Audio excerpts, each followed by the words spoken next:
Hello everyone, exam वारी में आप सभी का स्वागत है। दोस्तों, आज की इस वीडियो में हम बीपीएससी टीआरई 3 में पूछे गए साइंस और ईवीएस के सभी प्रश्नों को डिस्कस करने वाले हैं। दोस्तों, इस वीडियो में क्लास 1 to 5 और 6 to 8 के जीएस में पूछे गए साइंस और ईवीएस के सभी प्रश्न शामिल हैं। दोस्तों, यह वीडियो आने वाली सभी एग्जाम के लिए इम्पोर्टेंट है, तो आप लोग वीडियो को लास्ट तक ध्यान से जरूर देखिएगा। और अगर आप इसका पीडीएफ चाहते हैं तो ज्वाइन कीजिए हमारे टेलीग्राम चैनल को, जिसका लिंक आपको डिस्क्रिप्शन बॉक्स या कमेंट बॉक्स में मिल जाएगा। तो चलिए शुरू करते हैं। आज का पहला प्रश्न है, ध्वनि के मापन की इकाई को कहा जाता है। ध्वनि के मापन की इकाई, तो इसका राइट आंसर हो जाएगा ऑप्शन ई, उपयुक्त में से कोई नहीं। ऑप्शन ई इसका राइट आंसर हो जाएगा। आप सभी को पता होगा ध्वनि की तीव्रता को किस में नापा जाता है, तो डेसिबल में नापा जाता है। ध्वनि की तीव्रता को किसमें, डेसिबल में नापा जाता है। अगर हम बात करें ध्वनि की आवृत्ति को किसमें नापा जाता है, तो ध्वनि की आवृत्ति को हर्ट्ज में नापा जाता है। आवृत्ति को हर्ट्ज में नापा जाता है और ध्वनि की तीव्रता को डेसिबल में मापा जाता है। तो इसलिए राइट आंसर हो जाएगा ऑप्शन ई। अगर हम बात करते हैं वोल्ट की, तो वोल्ट किसका मात्रक है, तो विद्युत विभव। विद्युत विभव का मात्रक क्या होता है, आपका वोल्ट होता है। एम्पियर किसका मात्रक है, तो विद्युत धारा। विद्युत धारा का मात्रक क्या होता है, तो आपका एम्पियर होता है।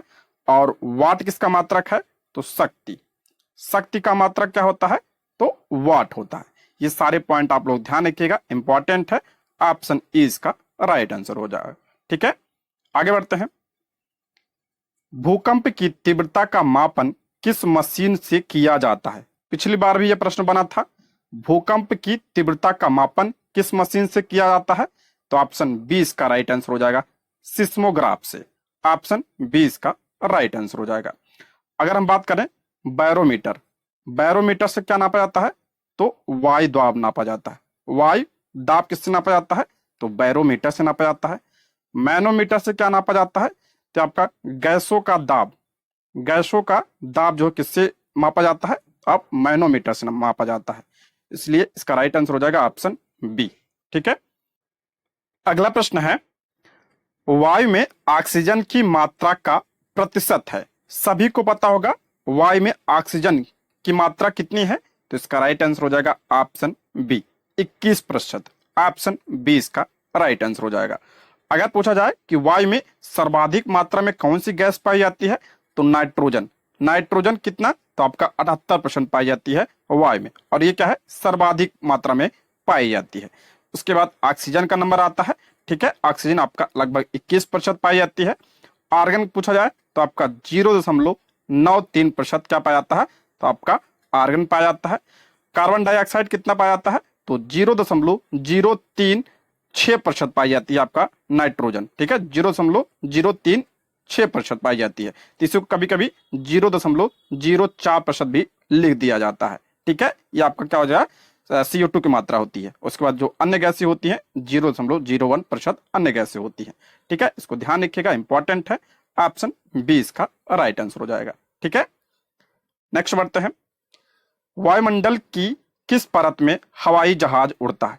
कई बार बताया हूं, जो मैंने मैराथन लिया था ईवीएस का, उससे बहुत सारे प्रश्न बने हैं, उसमें पहला ही प्रश्न था ये। ठीक है, इसमें पूछ रहा है वायुमंडल की किस परत में हवाई जहाज उड़ता है, तो इसका राइट आंसर हो जाएगा ऑप्शन सी, समताप मंडल में। ऑप्शन सी इसका राइट आंसर हो जाएगा। वायुमंडल की परतों की बात करें तो सबसे निचली परत कौन सी है, तो आपका क्षोभ मंडल। क्षोभ मंडल क्या होती है, सबसे निचली परत होती है। और मौसम संबंधी जितनी भी घटनाएं होती हैं वो सब किस में होती हैं, तो आपका क्षोभ मंडल में होती है। मौसम संबंधी जितनी घटनाएं, जैसे आपका वर्षा, कोहरा, ओस, ये सब किस में, तो आपका क्षोभ मंडल में होती है। उसके बाद आपका आता है समताप मंडल। वायुयान इसी में उड़ता है, समताप मंडल में। और इसी मंडल में मैंने बताया था कि ओजोन परत भी इसी मंडल में पाई जाती है। पूछा जाता है, ध्यान रखिएगा, ओजोन परत समताप मंडल में पाई जाती है। पिछली बार पूछा गया था मध्य मंडल के बारे में, तो मध्य मंडल ये क्या है, आपका सबसे ठंडा मंडल होता है। मध्य मंडल सबसे ठंडा मंडल होता है, पिछली बार पूछा गया था, इसको ध्यान रखिएगा।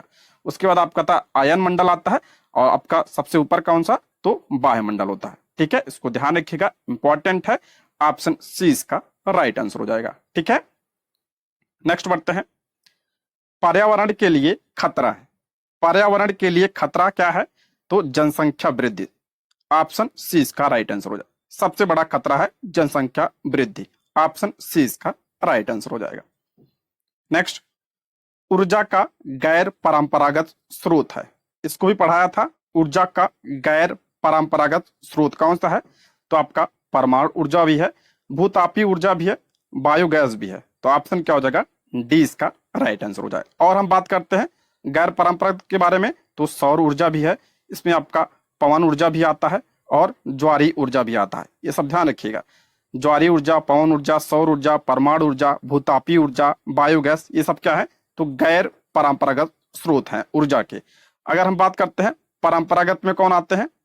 परंपरागत में तो आपका जो हो गया कोयला, कोयला हो गया, पेट्रोलियम हो गया, कोयला, पेट्रोलियम, प्राकृतिक गैस, जल विद्युत। ये इंपॉर्टेंट ध्यान रखिए। जल विद्युत जो आता है ये आपका परंपरागत में आता है, ठीक है, परंपरागत में आता है, गैर परंपरागत में नहीं आता। ये सब क्या है? आपके परंपरागत है। कोयला, पेट्रोलियम, प्राकृतिक गैस, जल विद्युत, ये आपका क्या है? परंपरागत है। बाकी गैर परंपरागत में आपका परमाणु ऊर्जा, भूतापीय ऊर्जा, बायोगैस, सौर, पवन, ज्वारी, ये सब आते हैं, ठीक है। तो ऑप्शन हो जाएगा डी, उपयुक्त में से एक से अधिक। नेक्स्ट, स्वच्छ भारत मिशन कब प्रारंभ हुआ था? स्वच्छ भारत मिशन कब प्रारंभ हुआ था? तो इसका राइट आंसर हो जाएगा ऑप्शन बी, 2 अक्टूबर 2014 को। ऑप्शन बी इसका राइट आंसर हो जाएगा, ठीक है। दोस्तों, यदि आप हमारे चैनल पर नए हैं तो प्लीज चैनल को सब्सक्राइब करें, और अगर आपको वीडियो पसंद आती है तो लाइक, शेयर और कमेंट करें। कोई सुझाव हो तो कमेंट बॉक्स में आप लोग जरूर बताइएगा। इसके पहले की वीडियो में हमने हिस्ट्री और करंट अफेयर के प्रश्नों किया था। अगर आपने वीडियो नहीं देखी है तो प्लीज चैनल पर जाके देख सकते हैं, ठीक है। आगे बढ़ते हैं। जनसंख्या घट जाएगी यदि, पूछ रहा है जनसंख्या घट जाएगी, जनसंख्या कब घटेगी? पहला दिया है जन्म दर एवं मृत्यु दर समान हो, नहीं, जनसंख्या कैसे घटेगी? ना घटेगी ना बढ़ेगी। इसमें दिया दूसरा जन्म दर कम हो, करा जन्म दर कम हो और मृत्यु दर अधिक हो। जब जन्म दर कम होगी और लोग क्या होंगे? ज्यादा मरेंगे, तो क्या होगी? जनसंख्या अपने आप क्या हो जाएगा? घट जाएगा। ऑप्शन बी इसका राइट आंसर हो जाएगा। जन्म दर कम होगी और मृत्यु दर अधिक होगी तो जनसंख्या क्या हो जाएगी? घटेगी। ऑप्शन क्या हो जाएगा? बी इसका राइट आंसर हो जाएगा, ठीक है। नेक्स्ट है, निम्नलिखित में से किस प्रकार के प्रदूषण से पीलिया रोग होता है? ये पढ़ाया गया प्रश्न है, एनसीईआरटी से लिया गया प्रश्न है। सारे प्रश्न लगभग एनसीईआरटी से ही लिए गए हैं। मैंने एनसीईआरटी आपको कवर करवाया था, ठीक है। निम्नलिखित में से किस प्रकार के प्रदूषण से पीलिया रोग होता है? तो ऑप्शन बी, जल से होता है। ऑप्शन बी इसका राइट आंसर हो जाएगा। दोस्तों, कल से जो है कल शाम से 5 बजे से जो है एनसीईआरटी की सीरीज चलेगी, तो आप लोग चैनल को सब्सक्राइब जरूर कर लीजिएगा, ठीक है। कल से कंटिन्यू जो है एनसीईआरटी की सारी क्लासेस चलेंगी, ठीक है। पीलिया आपका किससे? तो जल से होता है, ठीक है। आगे बढ़ते हैं। निम्नलिखित में से भारत में कौन सा जैव विविधता हॉट स्पॉट है? कई बार बता चुका हूं उसके बारे में। निम्नलिखित में से भारत में कौन सा जैव विविधता हॉट स्पॉट है? तो आपका पश्चिमी घाट में सर्वाधिक जैव विविधता पाई जाती है। कई बार बताएं उसके बारे में। ऑप्शन ए इसका राइट आंसर हो जाए, पश्चिमी घाट। नेक्स्ट आपका बीओडी, ये भी आपका जो मैराथन करवाया था ईवीएस से, उसी से पूछा गया है। बीओडी जैविक ऑक्सीजन की मांग जिसे कहते हैं कि उच्च मात्रा इंगित करती है। बीओडी, अब इसको सरल भाषा में ध्यान रखिएगा। क्या है ये? ऑक्सीजन की मांग। ऑक्सीजन की मांग कब होगी? पानी में, जब पानी क्या होगा? प्रदूषित होगा। इसके लिए ऑप्शन ए इसका राइट आंसर हो जाएगा। पानी बहुत प्रदूषित है, बीओडी की उच्च मात्रा क्या इंगित करेगी? तो आपका पानी बहुत प्रदूषित। ऑप्शन ए इसका क्या हो जाएगा? ए इसका राइट आंसर हो जाएगा, ठीक है। नेक्स्ट है, हेपेटाइटिस ए किस प्रकार की बीमारी? ये भी पढ़ाया हुआ प्रश्न है। हेपेटाइटिस ए, हेपेटाइटिस ए ध्यान रखिएगा, ये आपका भोजन प्रदूषण से भी होता है और किससे होता है? ये आपका जल प्रदूषण से भी होता है। ऑप्शन डी इसका राइट आंसर हो जाएगा। उपयुक्त में से एक से अधिक होगा, ठीक है। ऑप्शन क्या हो जाएगा? डी इसका राइट आंसर हो जाएगा, ठीक। नेक्स्ट है, मल के द्वारा प्रदूषित पानी में मछलियों की मृत्यु होती है। सभी को पता होगा, मल के द्वारा प्रदूषित पानी में मछलियां मर जाती हैं। क्यों? ऐसा क्यों होता है? क्योंकि जो है इसमें ऑक्सीजन की कमी हो जाती है। ऑप्शन बी इसका राइट आंसर हो जाएगा, ऑक्सीजन की कमी से। ऑप्शन बी इसका करेक्ट आंसर हो जाएगा। अगला प्रश्न है, निम्नलिखित में से कौन सा प्रदूषण जनित विकार है? प्रदूषण जनित विकार यानी रोग पूछ रहा है, कौन सा रोग जो है प्रदूषण की वजह से होता है। इसमें पहला दिया है फ्लोरोसिस, बिल्कुल सही है, प्रदूषण की वजह से होता है। दूसरा है आपका इसमें न्यूमोकोनियोसिस, न्यूमोकोनियोसिस ये भी आपका प्रदूषण की वजह से होता है, इसलिए ऑप्शन डी इसका करेक्ट आंसर हो जाए। उपयुक्त में से एक से अधिक, ऑप्शन डी डी इसका राइट आंसर हो जाएगा। जो आपका ये न्यूमोकोनियोसिस दिया है ये आपका कोयले की धूल से होता है, ठीक है, कोयले के धूल से यह रोग होता है, इसको भी ध्यान रखिएगा। ऑप्शन डी इसका राइट आंसर हो जाएगा। नेक्स्ट है भारत में प्रवाल भित्तियां पाई जाती है।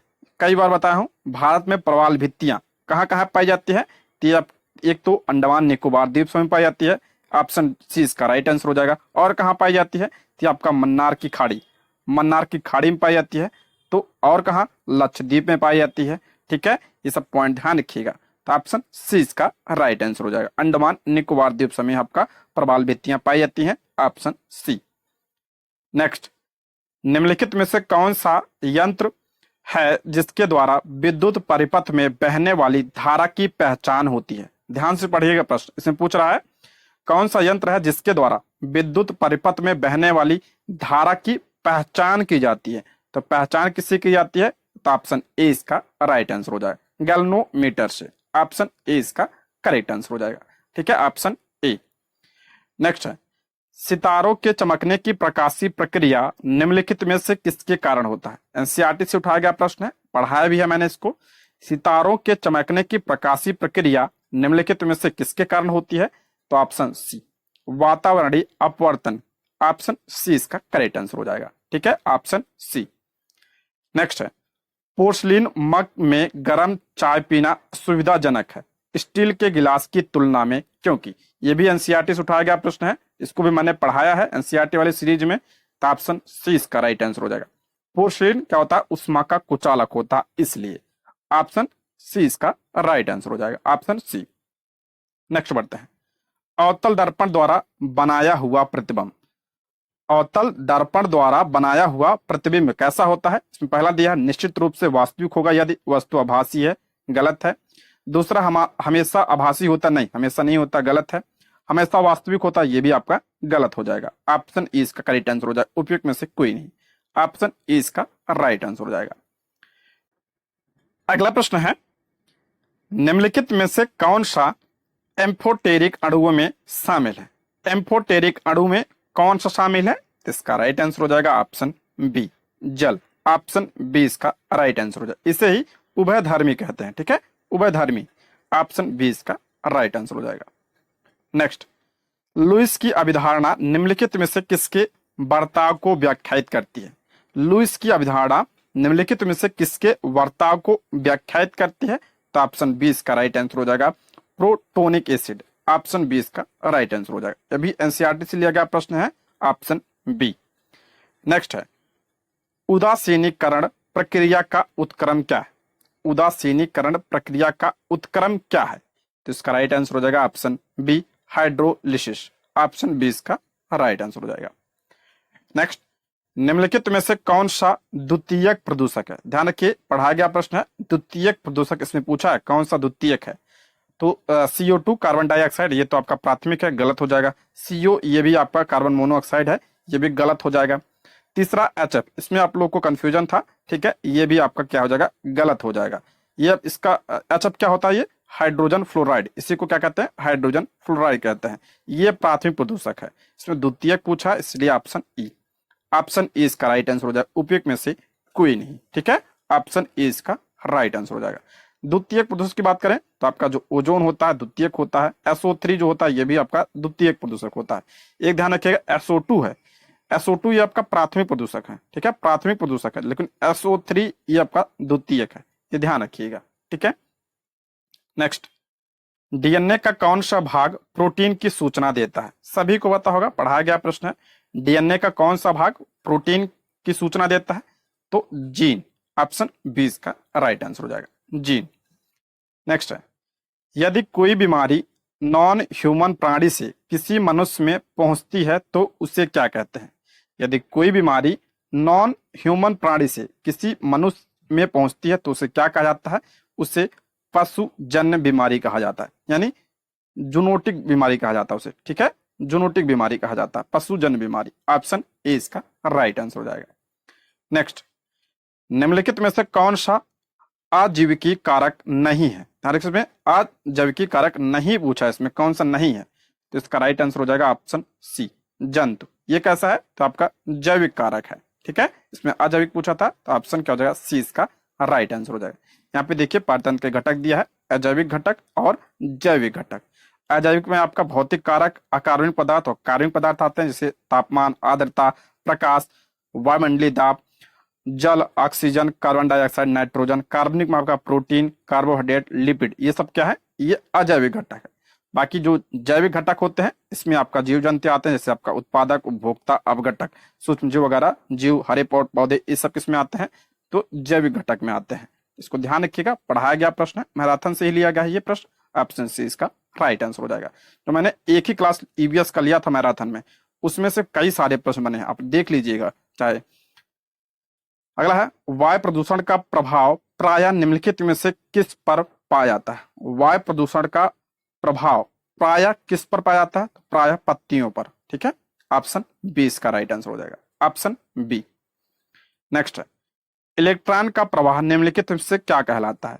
इलेक्ट्रॉन का प्रवाह उसे क्या कहते हैं? इलेक्ट्रॉन के प्रवाह को तो विद्युत धारा कहते हैं। ऑप्शन बी इसका राइट आंसर हो जाए। दोस्तों ईवीएस और साइंस आपके लिए बहुत इंपॉर्टेंट है, इससे लगभग आपके 30 प्रश्न बने थे, 30-31 प्रश्न जो है आपका ईवीएस और सिर्फ साइंस से बने थे, ठीक है, इसलिए आप लोग इसको अच्छे से पढ़िएगा। और एनसीईआरटी से सारे प्रश्न पूछे गए हैं। निम्नलिखित में से आपेक्षिक घनत्व के लिए सही इकाई यानी मात्रक चुनिए।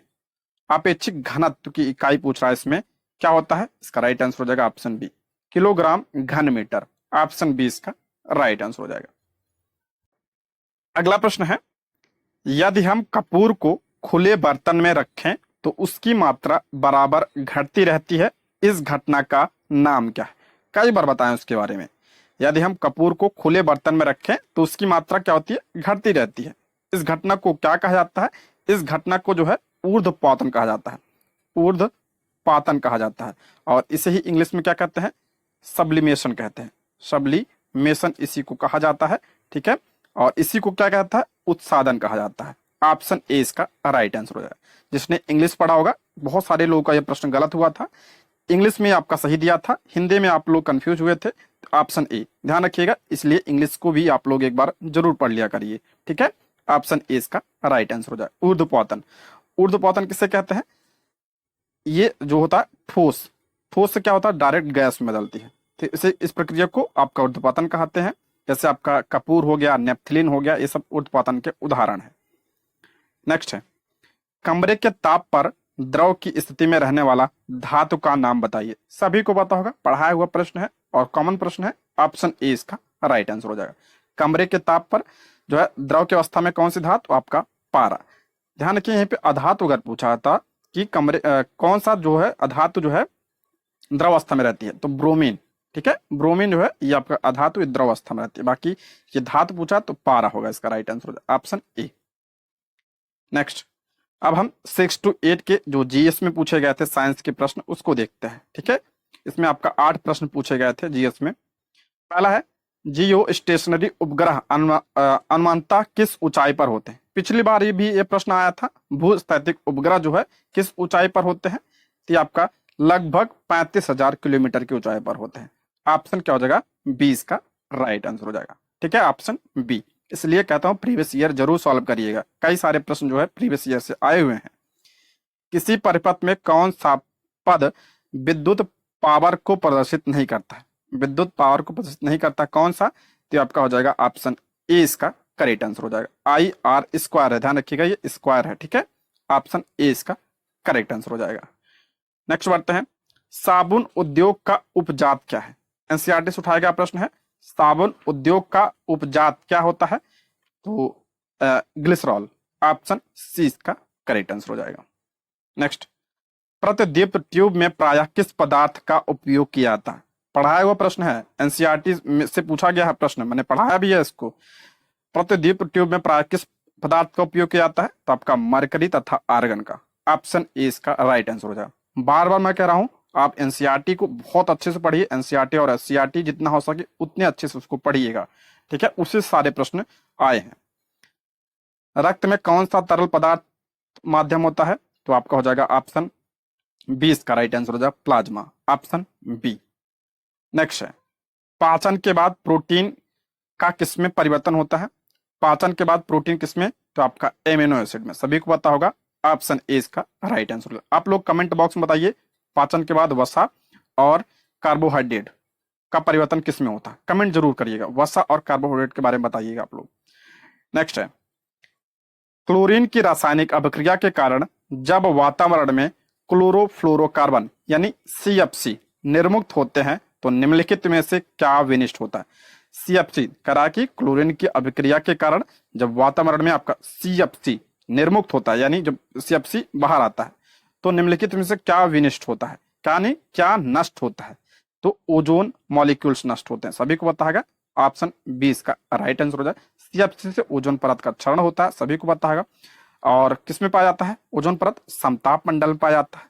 अच्छा, बात करें ओजोन दिवस का मनाया जाता है, 16 सितंबर को ओजोन दिवस मनाया जाता है। ये सारे पॉइंट आप लोग ध्यान रखिएगा। नेक्स्ट है, इकोसिस्टम में बैक्टीरिया किस रूप में क्रियाशील होते हैं? सभी को पता होगा, इकोसिस्टम में बैक्टीरिया और कवक, बैक्टीरिया और कवक किस में आते हैं? तो ये अपघटक में आते हैं, ऑप्शन बी इसका क्या हो जाएगा? राइट आंसर हो जाएगा। दोस्तों 6 to 8 के जीके जीएस में साइंस और ईवीएस के 8 प्रश्न पूछे गए थे, हमने सारे प्रश्नों को कवर कर लिया है। और इसके आगे की वीडियो में हम ज्योग्राफी और पॉलिटी, यही 2 बचा है, इसको भी हम कवर कर लेंगे।